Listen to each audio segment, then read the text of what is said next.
AskReddit. Serious. People who have survived a murder attempt by dumb luck. What's your story?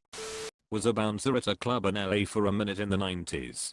Stopped some dudes clearly affiliated in a gang at the door after they refused security checks. After a few minutes of their threats and Manson lamps, they left spewing all sort of warnings. A little later it starts to wind down, and because it's a little slow and we are overstaffed, so I start to drink. I get a bit drunk, not wasted, but sleepy bust, so I tell my buddy I'm going to go lay down in the back of his car for a while. A few minutes after lying down I realize I have to piss. I get out and stumble a few into a spot between a guard gate for a parking lot and a building for a little privacy. There's a few dozen people milling around in front of the club. I'm about 25 feet away from the club's entrance and just off an alleyway. While I'm relieving myself, a dude runs right past in front of me, around the guard booth to my rear, and unloads a 9mm recovered rounds from backseat/trunk/roof/bumper into the backseat of the car I just crawled out of.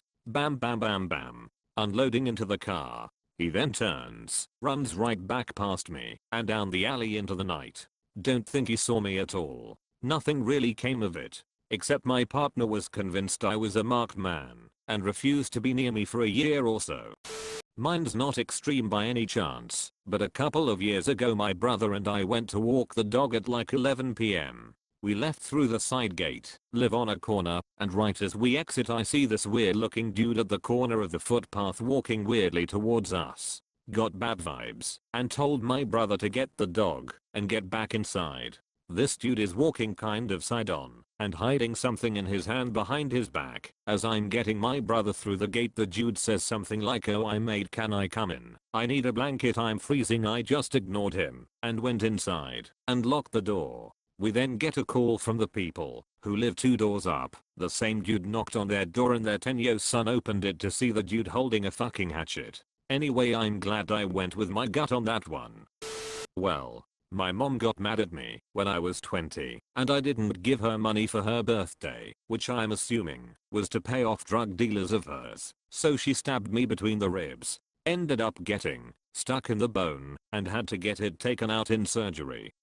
So, I did not know it was a murder attempt at the time, but looking back now, it was a definite possibility. In middle and high school my next door neighbors were a boy 1 year younger than me, John, and his younger brother who was 4 years younger than him, Nathan.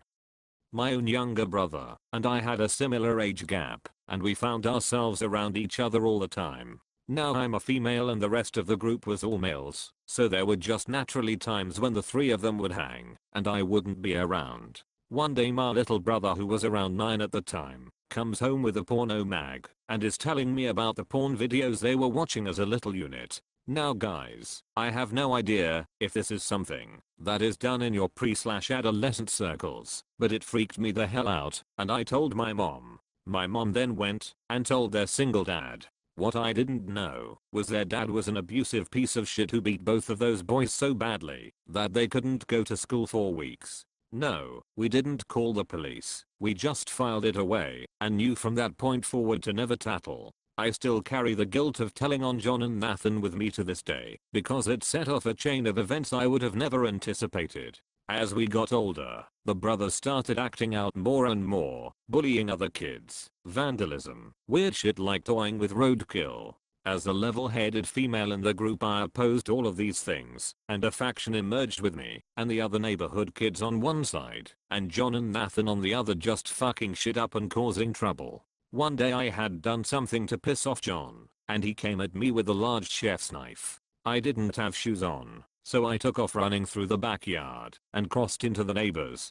John was hot on my tail, trailing me by maybe 4 feet. When I fell down, there was some sort of exposed PVC drainage pipe that had been shattered at the top that I didn't see it and ran over. My foot was sliced open immediately and I went down screaming. I think it shocked him, my screaming, the sudden change of pace, and the blood. He stopped, laughed at me, then ran home presumably, so he didn't get his ass whipped. After I took care of myself, I told my mom what happened with the knife. She had started dating someone new, and I think this was the sort of feather that broke the camel's back. We moved to another part of town in the same district, about a 10-minute drive from our old house. Around that exact time we moved in, a new family moved into the house on the other side of John and Nate. Things continued down a bad path for those boys. Over the next year they got in trouble with school and would randomly show up at our new house, locked out of their own. The year I went off to college I received a panicked phone call from my mom telling me to look up the local newspaper.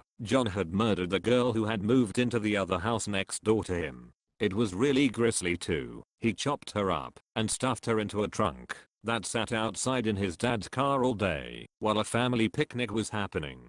He and his little brother got caught trying to throw the trunk into the river from a bridge at night by a cop who happened to be driving by. I just thought to myself, that could have been me. Both brothers have been locked up for what has to be about 10 years at this point. They were both tried and convicted as adults. Everyone in our town just wants to see them burn in hell, but honestly the only thing I can think about is how it might have been different if our family reported the abuse from the onset. Maybe their little minds wouldn't have warped from a tender age.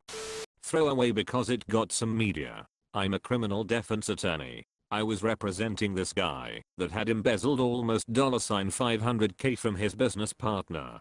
He was looking down the barrel at several years in prison, a bunch of his assets had been seized by the government, was being sued by multiple creditors for north of $2 million, and was in the midst of an ugly divorce, and wasn't allowed to see his kids. I was one of 3 lawyers he had: criminal, civil and divorce. He was drinking a lot and using coke. I used to get this incoherent phone calls in the middle of the night that ranged from threats to crying. He came to my office one day and asked for me, but I was in court. My secretary said he was perfectly civil. He then went to his divorce lawyer's office and shot him to death. Got stopped by the police a short distance away and was wounded in a shootout. He would later tell the cops that he had come to my office to shoot me that day and also planned to shoot his civil attorney. Why? You were presumably hired on to defend him, so why did he even do that?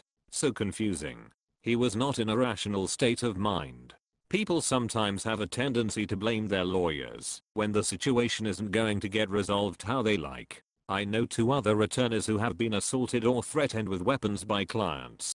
I was abducted at a gas station during undergrad. The locks on my car were broken, and as soon as I got back in, a strange man came in and forced me to drive him to an ATM. I'm paralyzed with fear, so any sense or reason I had went out the window. He claimed he worked at Wendy's, and for my generosity he would give me all the Wendy's I ever wanted. On the way to the ATM he showed me pictures of his daughters on his clearly stolen cell phone. Then a Whitney Houston song came on the radio, and he starts bawling his eyes out and screaming, "Why do all the good people have to die? Only bad things should happen to bad people." I go to the ATM, take out cash, give it to him thinking it's over. He then makes me get back in the car and drive him somewhere else. We pass by some train tracks, and I'm thinking this is it. This is where I will be murdered. He asks me what I'm studying in school, and I tell him biochemistry. I believe in jet propulsion and all that shit. We are not alone, aliens are among us. He then makes me pull over at a gas station, and he tells me drive away, sweetheart. I call the cops, had to do a lineup. Apparently this dude had done this to a ton of other women, and some were less unscathed than I was. I was exiting a bar once after last call, and was with a friend who was a medic. We saw a girl laying in a snowbank near a telephone pole who had just been hit by a car. We ran over and tried to help her. Some others were already on the phone with 911 and I, not having any medical training, didn't have anything to contribute, but didn't want to just leave. The whole situation was concerning. I turn around for a second and start to hear people screaming. I turn around, a minivan was heading for us. The few people around this woman, they already started to run, but I was too late. He hit me as I was trying to flee, put the car in reverse, ran over me again, and then went forward and ran over me a third time. Turns out the guy was high and drunk and got into a fight with the women's BF, whom I bared a strong resemblance to. He thought I was him. Not to throw a pity party for myself, but 9 years later I have a ton of medical issues, and my life pretty much started on a downward spiral since then. But sure, I guess I survived. Edit. For everyone wondering about the guy, an off-duty cop watched the whole thing go down and copied his license plate number. He was apprehended 20 minutes later and charged with attempted murder, along with many other things. He pled out to just 3 years in jail. He had actually killed someone else a few years before drunk driving. How they thought that was appropriate is beyond me.